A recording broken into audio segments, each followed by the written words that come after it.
Personal life, private, राज की बात, ये इंसान की जिंदगी का अहम तरीन एक पहलू है। अच्छा, कुछ लोग ऐसे होते हैं जिनकी रसाई घर के अंदर तक होती है, जैसे कारपेंटर, लकड़ी का काम करने वाले, पेंट करने वाले, सफाई करने वाले, और वो कुछ अरसा तो घर में रहते हैं तो कुछ ना कुछ तो उनके कान में चला ही जाता है। और फिर ये जो मुबल्लिगीन होते हैं, नेकी की दावत देने वाले होते हैं, लोग इनसे भी राज की बातें करते हैं, दुआ के लिए कहते हैं और बहुत कुछ सुना देते हैं, बहुत कुछ बता देते हैं जो बताने जैसा नहीं होता।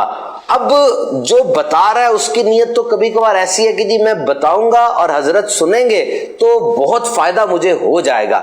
इस हालत में जिसको बताया जा रहा है उसकी कितनी जिम्मेदारी बढ़ जाती होगी। और यहां तो हाल है टू शूट द ब्रीज कि जब 4-5 बंदे बैठ गए, अब जो जबान खुलती है, किसकी इज्जत के बखिए उखड़ रहे हैं, कौन सी बातें शेयर हो रही हैं, इसका कोई अंदाजा नहीं होता। यही डॉक्टर्स के पास है कि डॉक्टर्स को भी बहुत सी राज की बातें, कई अमराज पता होते हैं। तो हुजूर अमीर अहले सुन्नत की बारगाह में अर्ज है कि ऐसी हालत में हम क्या करें। खयानत सिर्फ पैसों की तो नहीं होती, खयानत राज की और मशवरे की भी तो होती है। हुजूर ऐसी हालत में हमारा रवैया क्या होना चाहिए, ये इरशाद फरमा दीजिए। सुभान अल्लाह, सुभान अल्लाह। बड़ा पुरमग़्ज़ सवाल है कि वाकई यानी कि लोग सिर्फ बोले बता रहे होते हैं, फिर खाली जिसको बता रहे हैं इसकी भी परवाह नहीं होती, अतराफ में भी लोग सुन रहे होते हैं। बाज़ होगा तो खड़े होकर तजर्बा है कि घर की बातें लोग कर रहे होते हैं। अब खुसूसी मदनी मुज़ाकरा और फिर मदनी मुज़ाकरे भी होते हैं ना, उसमें भी फिर मैं समझाता रहता हूँ। तो ये बिल्कुल यानी कि वो अच्छी बात है। तो अगर राज की बात किसी को बतानी ज़रूरी है, अव्वल तो ज़रूरी होता नहीं है।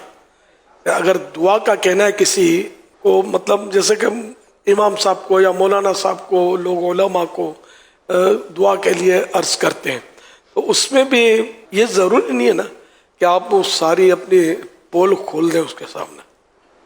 ये भी तो कह सकते हैं कि कुछ मसला है, दुआ फरमा दीजिए कि मेरा मसला हल हो जाए।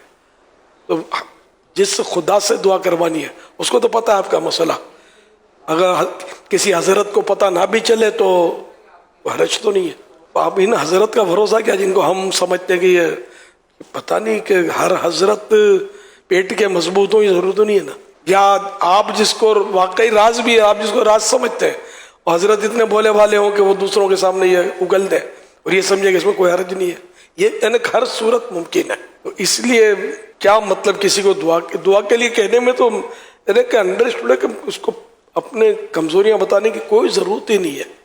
राह मतलब एक डॉक्टर, अब डॉक्टर से रहनी दवा है, और डॉक्टर ज़ाहिर है जिस तरह अल्लाह पाक सब हमारा जानता है हाल, कि वो खाली दुआ का कह दिया तो उसको पता है कि मतलब क्या ये दुआ करवाना चाहते हैं। लोग नेक बंदों के जरिए दुआ करवाते हैं, अच्छी बात है, तो करवानी चाहिए, लेकिन राज हत्तल इम्कान उनको ना बताया जाए।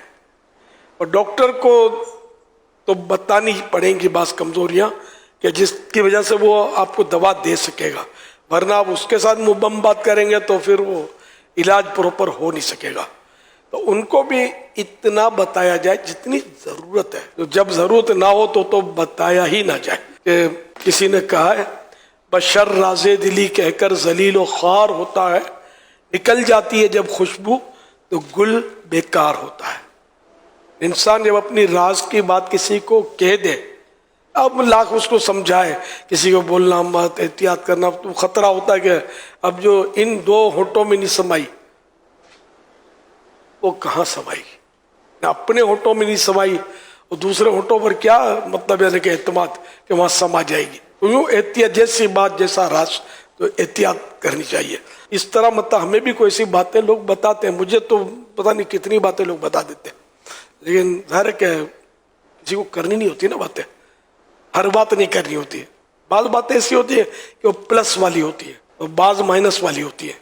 तो इतनी अपने को समझदारी होनी चाहिए कि कौन सी किसी की बात दूसरे को करनी है और कौन सी नहीं करनी।